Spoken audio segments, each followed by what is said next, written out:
Արցախցիներ, դուք սիրահորժար գնացիք դարձաք ռուսական պրոքսի։ Հայաստանը ոչ Նորվեգիա է, ոչ Շվեյցարիա է։ Մի քիչ համեստ եղեք, խնդրում եմ, ինչպես կարելի է պահանջել, գոնե խնդրեք, ես մի բարեկամուհի ունեմ, ում ամուսինը նահատակվեց Արցախում, նա 2 որբ է պահում հիմա։ Դուք եթե պահանջում եք Երևանի կենտրոնում տուն եւ դրամ, դուք Փաշինյանից չեք պահանջում, այդ իմ բարեկամից եք պահանջում, ով 2 որբ է պահում, որի ամուսինը զոհվել է Արցախում։ Ուղղակի խնդրում եմ, մի հետևեք սարգսյանական, քոչարյանական, գարեգինական հակապետական այդ բանդային եւ վերջապես Հայաստանի Հանրապետությունը Արցախին տվել է ավելի շատ, քան իր բոլոր 10 մարզերին միասին վերցված, սիրելի արցախցիներ։ Ձեր ցավը հասկանում ենք, կիսում ենք, բայց դուք սիրահորժար դարձաք ռուսական պրոքսի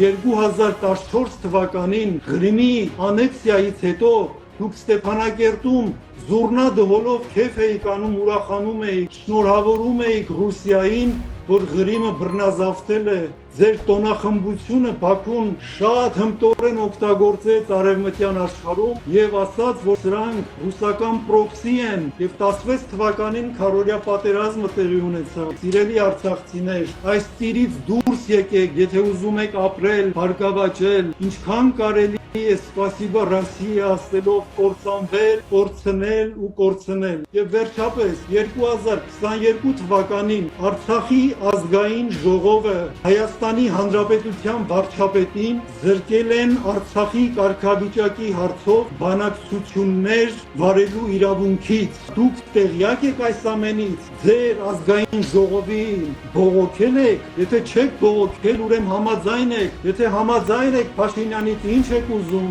Հայաստանից ինչ եք ուզում, եկել եք, բարի եք եկել, մեր գլխի վրա եք եկել։